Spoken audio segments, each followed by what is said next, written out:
اب میں کچھ باتیں حضرت امیر معاویہ کے بارے میں کہنا چاہتا ہوں، اس لیے کہ وہاں اس میں نے حضرت معاویہ کے بارے میں یہ تو بہت شدت کے ساتھ کہا تھا، اور میں اب بھی اس پر قائم ہوں اور پوری طریقے سے قائم ہوں۔ میرا مستقل موقف یہی ہے کہ حضرت معاویہ رضی اللہ تعالیٰ عنہ کے دور خلافت کو ہم خلافت راشدہ میں شامل نہیں سمجھتے، اہل سنت میں سے کوئی بھی نہیں سمجھتا، لیکن اس کے ساتھ میں نے حضرت امیر معاویہ کے کچھ مناقب بھی بیان کیے تھے تاکہ پلڑا جو ہے ترازو کا اس کے دونوں پلڑے سامنے آ جائیں۔ لیکن یہ کہ وہ حصہ میرے اس بیان کا نکال دیا گیا، ختم کر دیا گیا۔ یہ میں نہیں جانتا کہ اس میں کیا مصلحت دیکھی گئی ہے، اس میں تو کسی کے لیے کوئی معاملہ ایسا نہیں تھا کسی کے جذبات کو جو ہے وہ ٹھیس پہنچانے والا، کیونکہ میں نے کہا وہ خلیفہ راشد نہیں تھے، صاف میں نے کہا، بلکہ وہ دور ملوکیت کا آغاز ان سے ہو گیا۔ بلکہ جب ایک صاحب نے یہ کہا کہ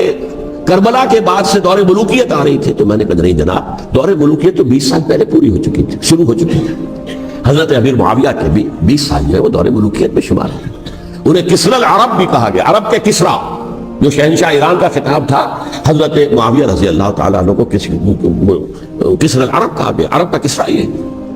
لیکن دوسری طرف یہ ہے کہ وہ صحابی رسول ہیں رضی اللہ تعالیٰ، حضور کے برادر نسبتی بھی ہیں، حضور کے صالح ہیں، ان کی ہمشیرہ ام حبیبہ حضور کی زوجہ محترمہ ہیں، ام المومنین ام حبیبہ رضی اللہ تعالیٰ عنہ۔ پھر کس قدر معتمد علیہ تھے حضور کے کہ کاتبان وحی میں شامل تھے، وحی کی کتابت کرنے والے چند لوگ تھے جنہیں کہ حضور کہتے تھے کہ اب یہ آیت لکھ لو، ان میں سے ایک امیر معاویہ بھی رضی اللہ تعالیٰ۔ تو بڑے توازن کی ضرورت ہے۔ دیکھیے صحابہ کرام کا جہاں تک تعلق ہے، اہل سنت کا موقف یہ ہے کہ صحابہ تو کلہم عدول، صحابہ سب کے سب نیک نیت ہے، اور ان کی روایت جو ہے قبول کی جائے گی، رد نہیں کی جائے گی، ان پر کوئی جرح و تعدیل نہیں ہوگی، اس لیے کہ ان کا تزکیہ محمد الرسول اللہ صلی اللہ علیہ وسلم نے کیا تھا۔ لہذا یہ تو ہو سکتا ہے کہ کسی صحابی سے کوئی خطا ہو جائے،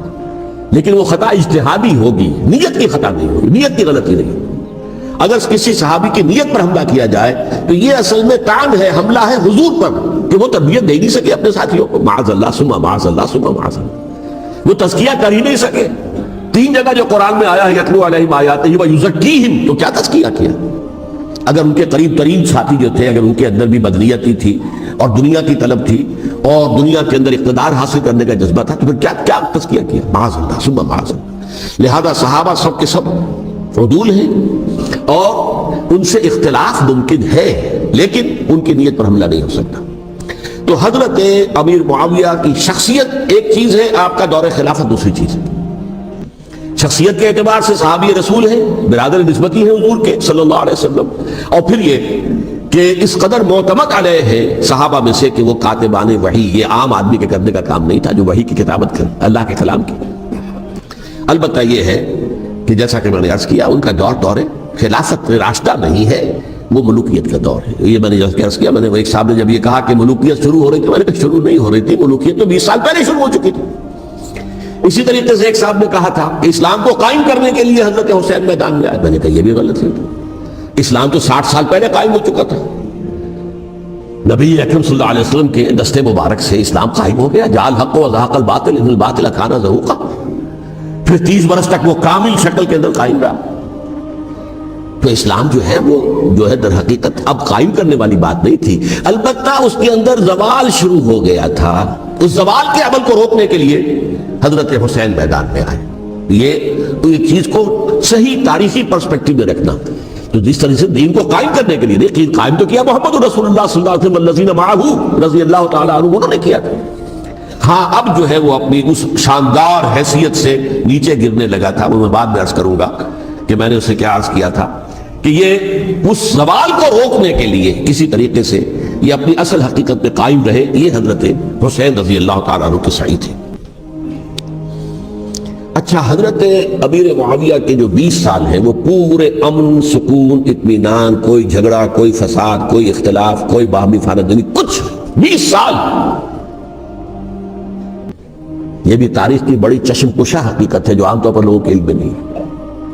سبائی بھی دبکے رہے، حضرت امیر معاویہ کی حکومت اتنی مضبوط تھی، کنٹرول، کہ ان کو کچھ سر اٹھانے کا موقع نہیں ملا۔ موجود تھے، دبکے رہے، جیسا کہ میں نے کہا ریولوشن کے آخری مرحلے پر آ کر جو مخالفین ہیں وہ دب جاتے ہیں کہ پھر دیکھیں گے موقع ملے گا تو پھر لیں گے ان سے حساب کتاب۔